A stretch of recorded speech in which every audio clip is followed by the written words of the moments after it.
Imagine having a move in Rocket League that captivates the Twitch community so much they make an emote based on it. Imagine a move that is pretty much unsavable by the best players in the world. Whoa. Now imagine being able to do that move consistently with a tiny bit of space. An unsavable 45-degree flick, or as we call it, a Lance cannon. Let me start by saying I am not Lance, who is a Grand Champ 1v1 player and all-around legend in Rocket League.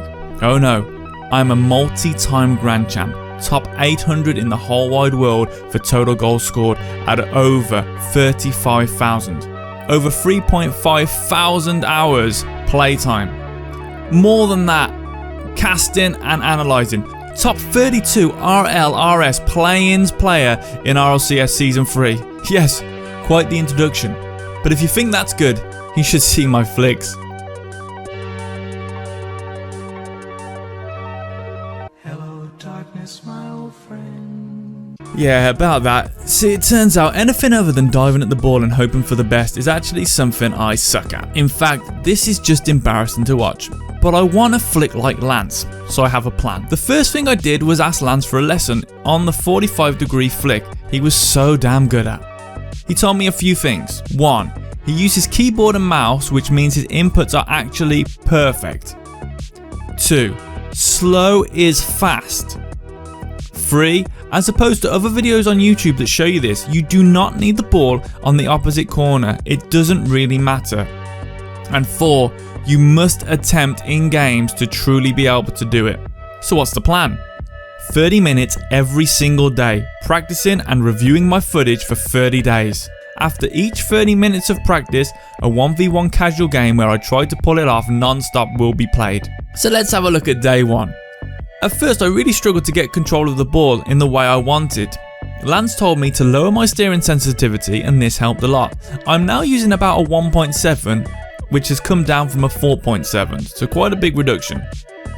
The next thing he said was my inputs were way too quick. I needed to slow down and calm down. And when I turned to the side, I was dropping down, tilting the car slightly downwards or upwards, meaning the input was not perfect. So while we watch these practice attempts, you'll see they're pretty, some are okay, some are terrible, very inconsistent, but after 20 minutes of practice, here is what happened. I was chuffed. That felt to me like a Lance cannon. The inputs were exactly how Lance described, and it boomed right into the inside crossbar. Unfortunately, because it wasn't super clean and it didn't go directly into the net, I don't know how fast it is. After all, anything less than 100 kilometers an hour, according to Lance, doesn't really have any merit. After another 10 minutes of practice, I thought it's time to go into game and try. The game went okay. I decided to rush a few times to try and prevent his challenges to give me a chance to flick. However, although I certainly hit no Lance cannons, one thing became clear: I cannot dictate the side I end up carrying and moving the ball to, so I need to get good at flicking with both turns to gain complete mastery.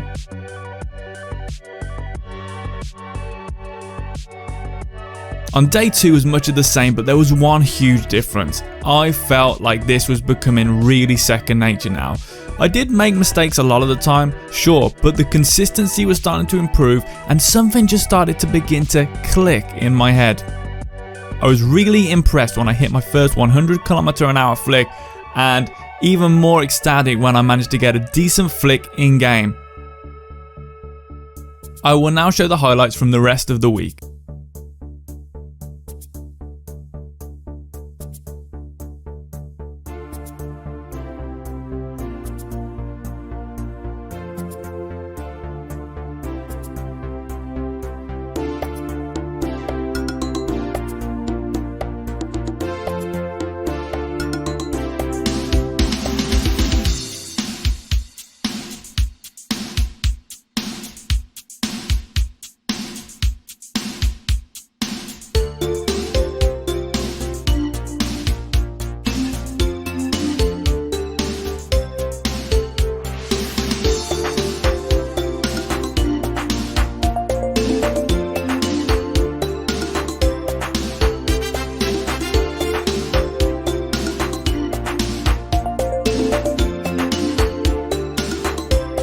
After 7 days of practicing, I was getting really excited. Not only was I hitting the flicks consistently, I was coming up with my own way of doing it. Multiple times I'd hit over 100 kilometers an hour, so I really felt like it was starting to sink in. Consistently I was hitting the flicks, especially when I started dribbling the ball to the right. That seemed to be the best way for me to achieve the shots I wanted. By going to the right and putting the ball on the left hand side, the way I'm flicking is sort of cutting across, making it very deceptive. A great weapon that I've added to my arsenal. We're still only on day 7. The results so far are really good, but if there's one thing I know as a personal trainer, the first results always come quick. After that, it's going to slow down, the results are going to get slower. I'm expecting this. So 3 weeks I may not make anywhere near as much progress as I did in the 7 days. However, keep tuned for more of the highlights over the next 3 weeks before we go into the final week of the month. Week 2. I knew this would be the most mentally draining week, as the results were very small from the previous one.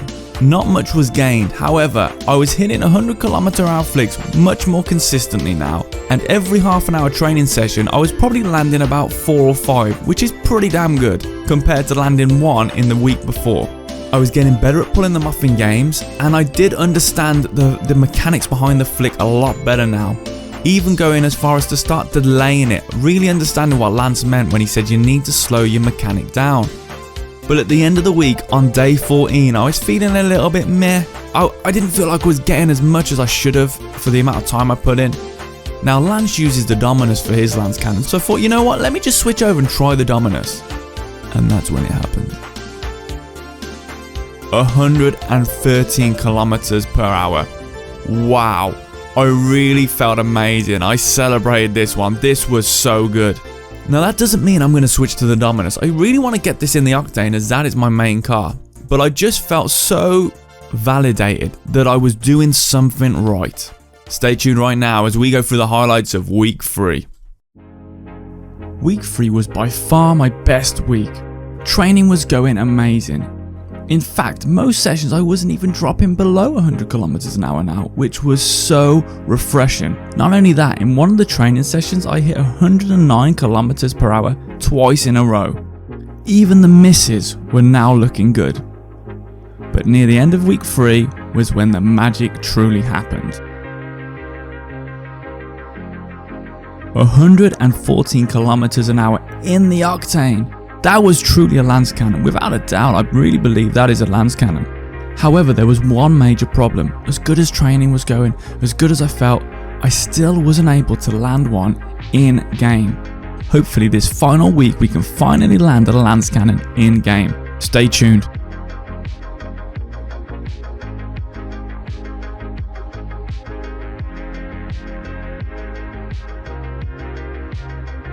The final week. I was now able to routinely hit 110 plus km/h flicks in training, and even get some decent flicks in game. But I was so chuffed when I hit a 120 km/h flick in a 1v1, flick only 1v1 versus a good friend of mine called Raymeister. I didn't even think that was possible. I never thought I could get that. My goal was at least 110, and I managed to achieve that at the end of the week too, so by getting that 120, I felt so great. But there was one challenge left. That's right, me versus Lance in a 1v1 best of 3 flick only. Will the student become the master, or will I just get completely shown up? Let's find out. Here we go, me versus Lance. And I felt like I came out okay. I was making some decent saves. I was also hitting some alright flicks, but I felt like I was almost too determined. I was so desperate to show how good I'd gotten that I was choking a little bit. And in game 1, as you'll see, Lance just brings it at me, hitting his notorious Lance cannons over and over.